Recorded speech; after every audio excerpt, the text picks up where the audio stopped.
already know that corruption, it undermines human development big time.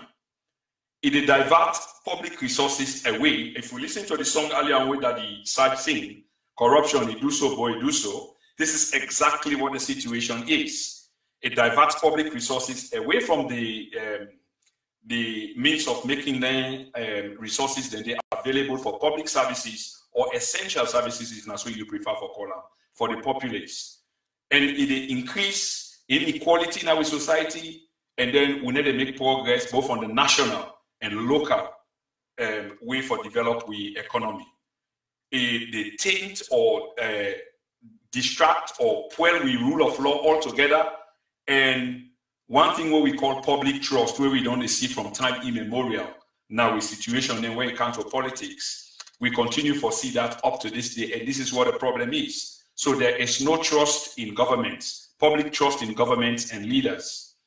Hopefully, Maada Bio, they try to make a difference, and this is where we are today. But I just want to let people know, nobody in the right mind, knowing fully well from the beginning of what I've just described, which is corruption, they undermine we development, we all development. That's why most of we run away, come on, now we continent, now we countries, then also we they kind of other people in place where we they can try for make living, regardless of the nature of the job. Some very dehumanizing, but because we get for leave and let others leave, so here we are. So had it not been for corruption, most times we know say we nation endowed with resources we can make use of for provide public services for we people and create job opportunities so that we don't have to come on the other side. The thing where they cause that now corruption, it undermine human development. Okay, it diverts public money then from outside if go into people and private pockets. So having said this, nobody in their right mind will ever support the rule of corruption. Nobody. I say this because there is some arguments ongoing, you know, which is always expected for and against. But like I say again, you see through the banality of some of the argument, and it's unbelievable. And these are people that you expect to know better, okay? But yet then they surprise you. The issue of corruption is so serious that even the United Nations get a convention against corruption. That's how serious corruption is. It's a global epidemic. You know, recently we listened to one of the fine sons of the land, that is lawyer Abubakar Kaloko. He went on the air and made several interviews, I believe in a day or in a week, and he tried to outline certain things there. Well, of course, not everything 100% that he said would be accurate, but we can for look into what he say and try for determine the direction where they go. And what he might talk about, then I think where they within in remit, where he understand very well. And highlight this.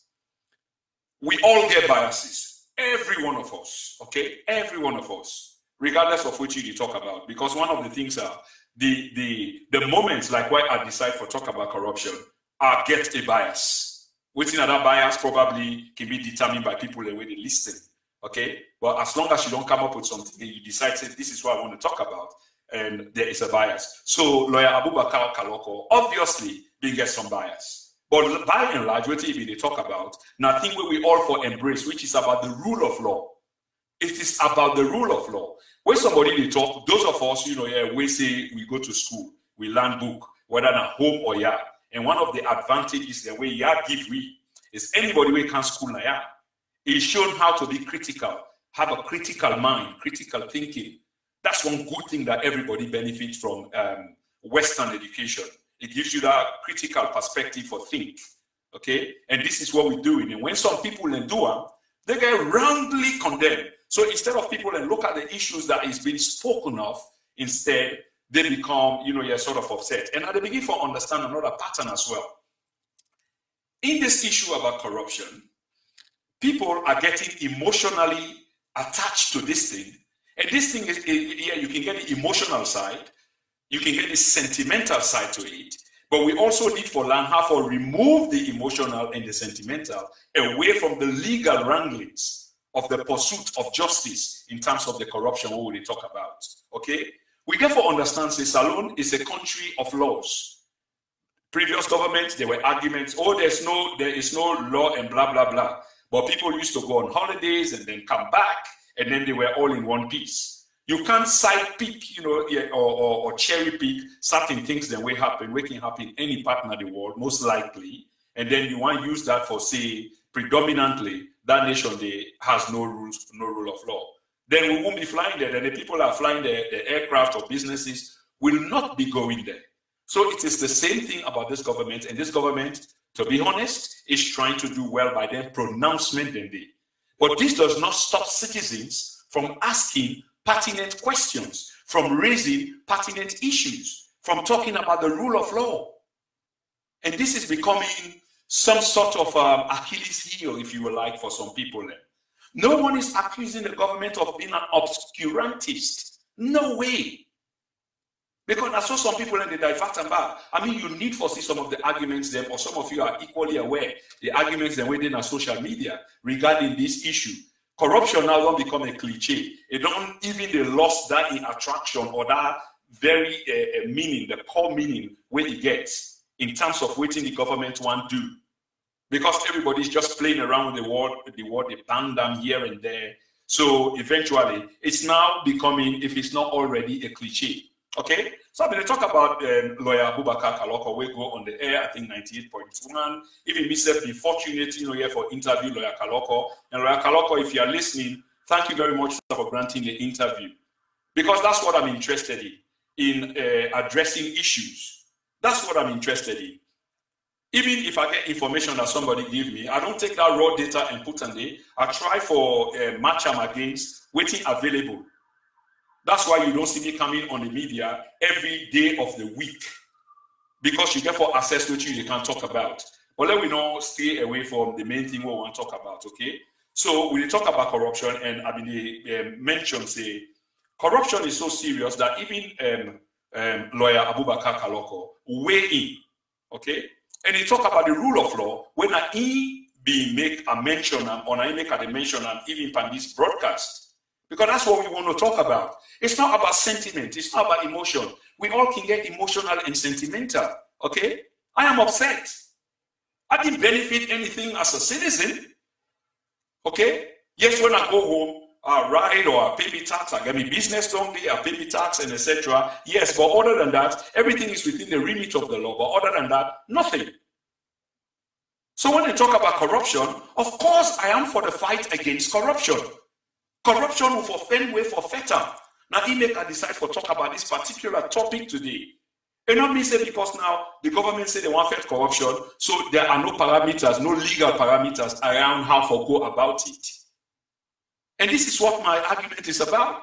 But people then stand for one DLM and say, well, why should you talk about corruption in this sense, or why should you make the topic as such? Well, it's a trailer, okay? It is. So don't judge the book by the cover. Now I can invite most of you now when they get issues with this. Join the debate. And if you feel strongly about them, let the side talk. Let's have a discourse, intellectual discourse. Pick up the phone and call if you disagree there. Because I know say most people, after they will have listened, they will see the direction where we are going. Okay? So as they say, nobody in the right mind will dispute that His Excellency, the President,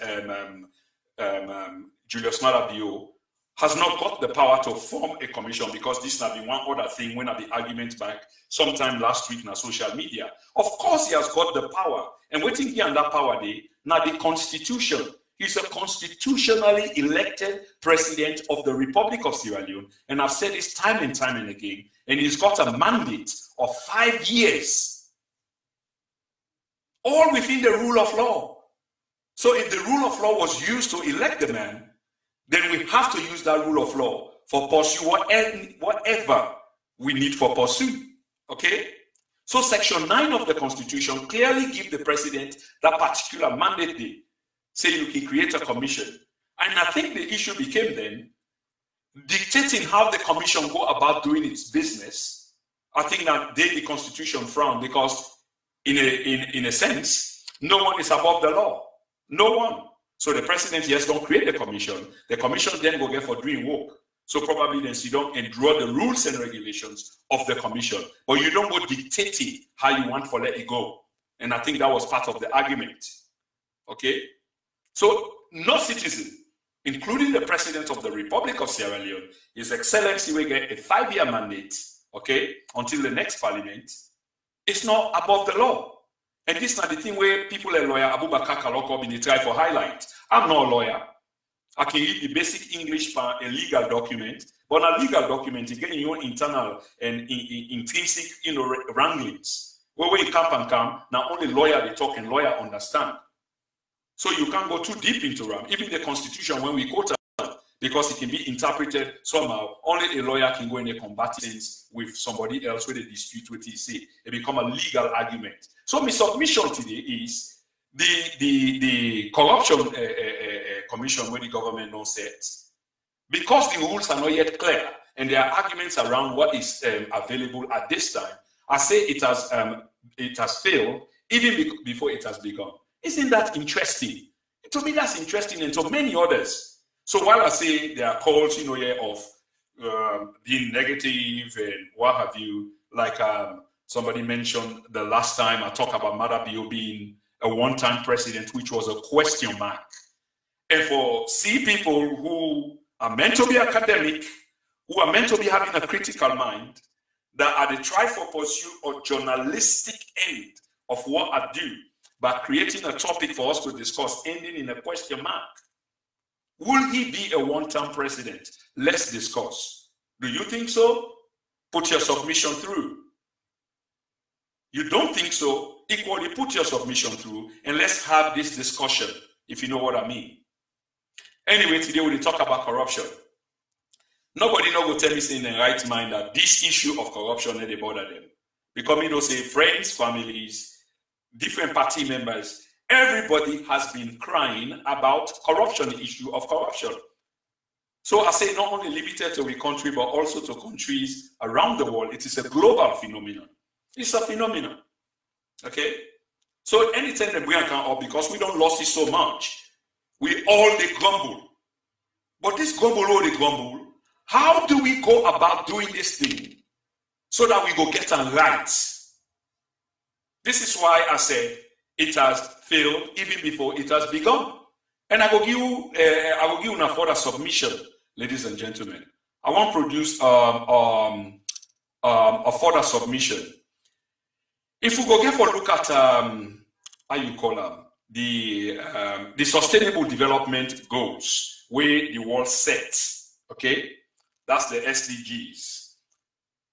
It make an explicit link, if you will like, between corruption and peace. It make an explicit link between corruption and peace. That's the Sustainable Development Goals as articulated by the rest of the world. 17 nations, I believe. 17 goals where they set themselves that during a period of time, this is what we need to attain. And in looking at that particular document, it talk about a link between corruption and peace. So in other words, most of the trouble there where we can observe now we kind of society the way we live in, okay? Now the issue of corruption, now it can cause that. Because corruption is tantamount to chaos. People are not satisfied, people are disgruntled, people are not gainfully employed, people cannot make ends meet. They become restless. It's a social problem. They become restless, okay? So the Sustainable Development Goals talk about this link here between corruption and peace, just like any other society. And what did it do? Where I think say we for follow, and I mentioned this document for a particular reason. Because whilst the government don't set up a commission of inquiry, it go good for them we borrow, from others. The president will make one brilliant move where he bring a foreign judge. Look, for example, again, on social media. Can you imagine? We know Nigeria is hugely corrupt. It's a corrupt country. Now I make the statement saying Nigeria is hugely a corrupt country. Do I say that every Nigerian, 160 million plus of them, are all corrupt? Do I take them and lump them into one source? No, I wouldn't do that. This is what some of us do. That's why I say some of what we see in the social media, we can clearly see the banality inside, the unoriginality, the obscurantism inside some of them production and the way our people have deliberately and sometimes ignorantly, they try for mislead others. But some of us are not buying that. So no, they're not. Nigeria lost over, they lose over 400 million. Okay? And just imagine, this is a nation of, call on 200 million. Yeah, Lord give them a conservative, your estimate of the population of 200 million. Okay? So that 200 million, they are waiting in the losses. If we actually look at them, pardon me, ladies and gentlemen, if we actually look at them, you go see, say, every Nigerian able forget a million or become a millionaire. Every Nigerian can become a millionaire from that money they win Nigeria they lost every year. I've been doing undergraduate, and this is where our land is. I know they've been corrupt, but once you're doing that, and then you begin for the land, your figures, you begin for the see references, you begin for the see facts, not fallacies, not rhetorics, but reality. That's what we want to talk about. Reference goods, authorized goods, meaningful goods. So every Nigerian, by virtue of that corruption, the way they in the country, would be a millionaire if only that corruption can stop. And many a times, they've made it a duty for try for stop that. But unfortunately, the political will, it really not there. So when we talk about we own, this is what we are trying to advocate for, that there should be a political will for try for end, things like corruption in a meaningful way. So when you read people and they go and cry witch hunt, of course some you feel guilty by either association or by the act itself themselves, even though others are already condemning them, in a nation of laws. It's like Alice in Wonderland. I always love this quotation, because when it comes to that kind of banality there, a good for you, they make the quotation there, which is the Queen Allah, and then they try somebody. It's like a verdict now, and then when the constitution is suspended, and when it's suspended, it's because there is chaos in the country. That's when it will be suspended, in which the government, that's the president, will be given executive power for rule by decree. Because there's chaos in the country, that's like in a state of war, in a that kind of situation, and then the constitution is suspended, and the government will get for rule by decree. That's the head of state is giving unrivaled powers at that particular time. But that's understandable. But this similar thing cannot happen whilst there is a parliament. It just cannot. Okay? So what we say is, we therefore target the reduction of bribery. And I use the word on purpose, and I stress the reduction of bribery. Because whatever way we say, whatever talk we talk, there is not going to be bribery halt at any time. In fact, not anytime soon, probably long after I am gone. Because this is one of the things that we don't stay with we from the beginning of time, and it's still there with we. And I don't endorse it in any sense, and I talk relevant things here. So I say, let's find ways in which we can reduce bribery. And there are ways that we can do for reduced bribery, and we'll come to that. Let's strengthen our institutions. Accessing information are not the only viable aspiration people then people have their own rights. Then are the SDG, which are the Sustainable Development Goals, things that we say people for employ. Remember earlier on I say the United Nations itself see corruption so difficult because part of the money where United Nations they spend, both money, humanitarian terms, mortar man, personnel, and etc., will most likely be cut down in half if corruption can be arrested. Because some of the conflicts, remember I said that the link corruption